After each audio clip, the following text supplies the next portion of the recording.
রোয়াস বাড়ছে না। 99% মানুষ ম্যাটার্স চালানোর ক্ষেত্রে একটা বড় ভুল করছে। আর আপনিও হয়তো বা 99% মানুষের মধ্যে রয়েছেন। আমাকে অনেকেই প্রতিদিন মেসেজ করেন এবং তাদের মধ্যে অনেকেই বলেন যে প্রফিট তো দূরে থাক, ইভেন ব্রেক ইভেনও হচ্ছে না। সো এদের মধ্যে অনেকেই রয়েছেন যারা $50,000 খরচ করছেন মাসে, বা অনেকে $1,00,000 খরচ করছেন মাসে, বাট প্রবলেম কিন্তু একটাই, অর্থাৎ সেলসের কনসিস্টেন্সি নেই এবং রোয়াজটাও স্টেবল না। তো আজকের ভিডিওতে আমি শেয়ার করব কিভাবে সেম বাজেটে আপনি আরো বেশি রোয়াজ নিয়ে আসতে পারেন। সম্পূর্ণ ভিডিওটি যদি আজকে কন্টিনিউ করেন, আশা করছি আপনার অ্যাড স্ট্র্যাটেজির ক্ষেত্রে একটি আমূল পরিবর্তন আসবে। তো আসুন আর কথা না বাড়িয়ে আমরা ডিরেক্টলি অন স্ক্রিনে চলে যাই। Let's get start.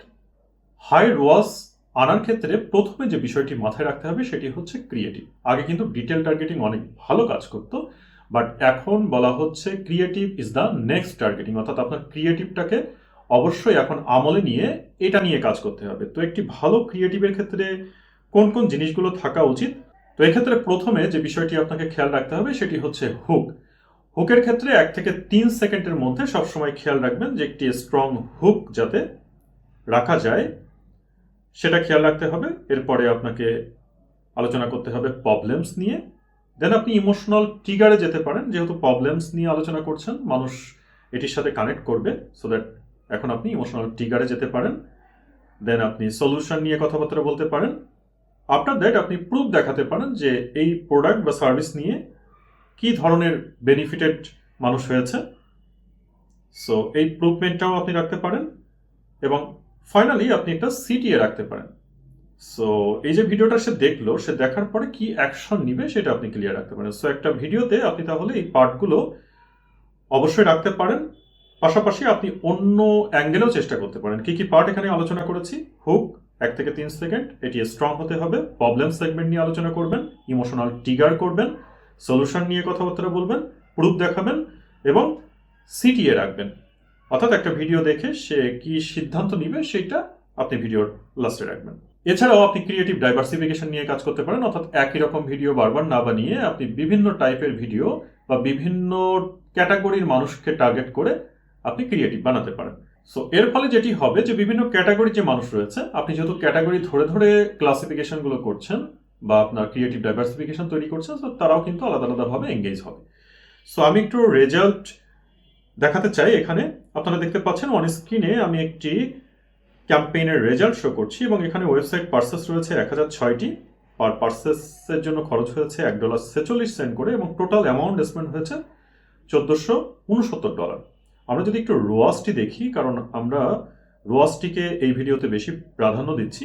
সো এই ক্যাম্পেইনটি আমরা করার পর আমরা যে রোয়াজটি পেয়েছি সেটি আমরা দেখব। এখানে কাস্টমাইজ ক্লিক করব এবং এখান থেকে অ্যামাউন্ট স্পেন্ড উঠিয়ে দিয়ে পার্সেস রোয়াজ এটিকে সিলেক্ট করে অ্যাপ্লাই করব। সো আপনারা দেখতে পাচ্ছেন এই ক্যাম্পেইনটিতে টোটাল রোয়াজ ছিল 17.50, অর্থাৎ 17.15। এটা কিন্তু হিউজ একটি রোয়াজ, অর্থাৎ $1 খরচ করলে আমি $17 পর্যন্ত রিটার্ন পেয়েছি এই ক্যাম্পেইনের জন্য এবং প্রত্যেকটা ওয়েবসাইট পার্সেসের জন্য। সো এটা হিউজ একটি রোয়াজ ছিল। আমরা যদি আরও একটি ক্যাম্পেইনকে দেখতে চাই যে সেই ক্যাম্পেইনে আমরা কত রোয়াজ পেয়েছি, এই ক্যাম্পেইনে আপনারা দেখতে পাচ্ছেন যে এখানে আমরা ওয়েবসাইট পার্সেস পেয়েছি 5,389টি, $1.67 আমরা পার পার্সেস পেয়েছি। এবং রোয়াজটি যদি এখান থেকে সিলেক্ট করি, কিন্তু তার আগে অ্যামাউন্ট স্পেন্ড হয়েছে আপনারা দেখতে পাচ্ছেন $8,975 টোটাল ক্যাম্পেইনের জন্য। আমরা রোয়াজটি সিলেক্ট করব, সো দ্যাট কাস্টমাইজ থেকে অ্যামাউন্ট স্পেন্ড এটিকে উঠিয়ে দিয়ে পার্সেস রোয়াজ এটিকে সিলেক্ট করে অ্যাপ্লাই করলাম। সো দেখতে পাচ্ছেন এই ক্যাম্পেইনের জন্য 7.14 রোয়াজ এসেছে। সেটাও কিন্তু খারাপ না, $1 বিপরীতে $7.14 করে রোয়াজ পেয়েছি। এনিওয়ে, রোয়াজ যে সবসময় সব ক্যাম্পেইনের জন্য একরকম থাকতে হবে ব্যাপারটি তেমন নয়, বাট রোয়াজ দেখে অনেক কিছুই কিন্তু ক্লিয়ার হয়ে যায় যে আপনি অ্যাডটি থেকে আসলে কি পরিমাণ বেনিফিটেড হচ্ছেন এবং এই ক্যাম্পেইনটিকে আপনি কি পরিমাণে স্কেল করতে পারবেন। শুধুমাত্র স্কেল করার জন্য রোয়াজ দেখতে হয় বিষয়টি তেমন নয়, বাট বেশ কিছু ম্যাট্রিক্স থেকে রোয়াজ আসলে স্টেবল কিনা সেটি বোঝা যায়। আমরা এখন সেই ম্যাট্রিক্সগুলো বোঝার চেষ্টা করব। সো রোয়াজ বোঝার জন্য বা ভালো স্টেবল থাকার জন্য বেশ কিছু ম্যাট্রিক্স কিন্তু আপনাকে অবশ্যই খেয়াল করতে হবে। যেমন আমি এখানে লিখে দিচ্ছি ম্যাট্রিক্স আমরা ম্যাট্রিক্সের ক্ষেত্রে প্রথমে যেটি দেখব সিটিআর। এখানে আমরা সিটিআর দেখে হুক কোয়ালিটিটা বুঝতে পারবো যে মানুষ কতটা হুক হচ্ছে। দেন আমরা সিপিসি দেখব, ক্রিয়েটিভ ইফিসিয়েন্সি আমরা বুঝতে পারবো। সো ক্রিয়েটিভ ইফিসিয়েন্সি থেকে আমরা বুঝতে পারবো যে ক্রিয়েটিভটা কতটুকু ইফিসিয়েন্ট। মানে সিপিসি যদি বেড়ে যায় তাহলে কিন্তু আপনার লিটারেলি খরচ বেড়ে যাবে, এবং সিপিসি বেড়ে যাওয়া মানে আপনার ক্রিয়েটিভ অতটা ইফিসিয়েন্ট নয়, এটা বুঝতে হবে। এছাড়াও রয়েছে সিভিআর, যেখানে আমরা ল্যান্ডিং পেজ প্লাস অফার বুঝতে পারবো সিভিআর এই ম্যাট্রিক্স থেকে। সো আমরা এই ম্যাট্রিক্সগুলো অবশ্যই দেখবো, এবং সিপিএ আলটিমেটলি আমাদেরকে দেখতে হবে, যেটা আমাদের ফাইনাল ডিসিশনের ক্ষেত্রে প্রয়োজন পড়বে।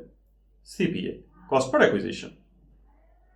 সো ফাইনাল ডিসিশনের জন্য আমাদের প্রয়োজন পড়বে। তো এই ম্যাট্রিক্সগুলো কিন্তু আমাদেরকে অবশ্যই দেখতে হবে হায়ার রোয়াস আনার ক্ষেত্রে। এছাড়াও আরও কিছু বেঞ্চমার্ক বুঝতে হবে, অর্থাৎ সিটিআর এর ক্ষেত্রে বেঞ্চমার্ক হচ্ছে 1.5%-এর উপরে, অর্থাৎ 2% অ্যাবভ যদি হয় তাহলে সিটিআর ভালো, আর 2%-এর নিচে 1.5 বা তার নিচে যদি থাকে তাহলে ধরে নিতে হবে যে আপনার সিটিআর ভালো নয়। এছাড়া যদি সিপিসি হাই থাকে তাহলে বললাম যে ক্রিয়েটিভ ইফিসিয়েন্সি কম, এটা বুঝতে হবে, অর্থাৎ আপনার ক্রিয়েটিভগুলো খুব একটা ভালো কাজ করছে না বা মানুষ খুব একটা বেশি এঙ্গেজ হচ্ছে না, এটা বুঝে নিতে হবে। সো এভাবে কিন্তু আপনার ম্যাট্রিক্স দেখে সিদ্ধান্ত নিতে হবে যে কোন ক্রিয়েটিভটা আসলে স্কেলেবল এবং আপনি কোন ক্রিয়েটিভ থেকে প্রপার রোয়াস পেতে পারেন। সো আমাদেরকে আরও হায়ার রোয়াস আনার জন্য আরও বেশ কিছু জিনিসপত্র খেয়াল রাখতে হবে। এদের মধ্যে রয়েছে ক্রিয়েটিভ টেস্টিং। সো আমরা কোনো ক্রিয়েটিভ টেস্টিং করা ব্যতীত কিন্তু বলতে পারবো না যে ওই ক্রিয়েটিভ থেকে আমাদের হায়ার রোয়াস চলে আসবে। তো ক্রিয়েটিভ টেস্টিং খুবই ইম্পর্ট্যান্ট, আমাদেরকে অবশ্যই ক্রিয়েটিভ টেস্ট করে দেন সিদ্ধান্তে আসতে হবে যে আমরা কোন ক্রিয়েটিভ থেকে হায়ার রোয়াস পাবো, এবং আমরা সেখানে স্কেল করবো আস্তে আস্তে ওই ক্রিয়েটিভের এগনেস্টে বাজেট দিব। সো এখানে মেথড হতে পারে মেথড 3-5-3। 3-5-3 মেথডটি কি? প্রথম যে 3 সেটা হচ্ছে অডিয়েন্স, অর্থাৎ আপনি 3টা অডিয়েন্সের কাছে ডিফারেন্ট অডিয়েন্সের কাছে অ্যাড পৌঁছাবেন। 5 ক্রিয়েটিভ, 5টা ক্রিয়েটিভ হবে প্রত্যেকটা অডিয়েন্সের জন্য, এবং ডিফারেন্ট ক্রিয়েটিভ হবে, এবং 3 কপিস হবে, অর্থাৎ প্রত্যেকটা ক্রিয়েটিভ জন্য আপনি 3টা করে কপি অ্যাটলিস্ট আপনি লিখবেন। 5টা করে কপি দেওয়া যায়, বাট আমরা 3টা করে দিব অ্যাটলিস্ট, আপনি চাইলে 5টাও দিতে পারেন।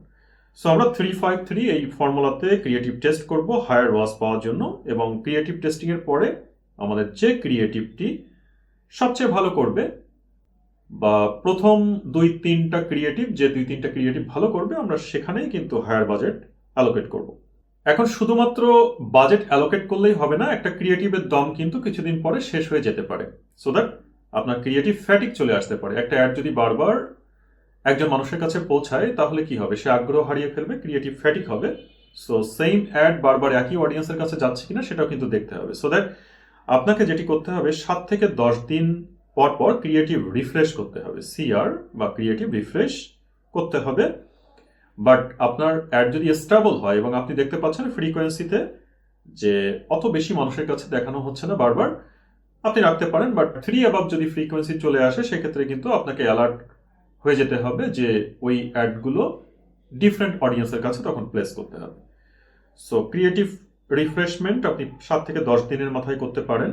অবশ্যই ডেটা দেখে করতে হবে যে ফ্রিকোয়েন্সি কেমন আসছে। এছাড়াও আপনি ডুপ্লিকেট করতে পারেন, আপনার যে উইনিং অ্যাড হচ্ছে সেই উইনিং অ্যাডকে আপনি ডুপ্লিকেট করে ডুপ্লিকেট উইনার্স করতে পারেন। এছাড়াও আপনি কি করতে পারেন, হুক চেঞ্জ করতে পারেন, অর্থাৎ যে ক্রিয়েটিভ উইন করছে সেই ক্রিয়েটিভের হুক চেঞ্জ করেও আপনি দেখতে পারেন যে বেটার কোনো রেজাল্ট আসছে কিনা বা ওই ক্রিয়েটিভগুলা উইন হচ্ছে কিনা। যদি উইন হয় আপনি ওই ক্রিয়েটিভের উপরেও বাজেট অ্যালোকেট করে এটাকে স্কেল করতে পারেন এবং হায়ার রোয়াস নিয়ে আসতে পারেন। তাহলে আমরা ওভারঅল যেটি বুঝতে পারলাম যে আমাদের ক্রিয়েটিভ যদি উইক হয় তাহলে কি হবে? রোয়াস ডেড হবে। দেন অফার যদি উইক হয়, offer weak equals no scale.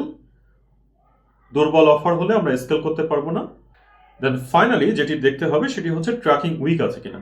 Tracking week equals মেটা ব্লাইন্ড, অর্থাৎ ট্র্যাকিং যদি উইক থাকে তাহলে মেটা পুরোপুরি অন্ধ থাকবে এবং সে কিন্তু ডেটাটা বুঝতে পারবে না, প্রপারলি অ্যাডগুলোকে অপটিমাইজ করতে পারবে না। So these are so important things যেগুলো আমাদেরকে অবশ্যই রোয়াজ হায়ার করার ক্ষেত্রে খেয়াল রাখতে হবে।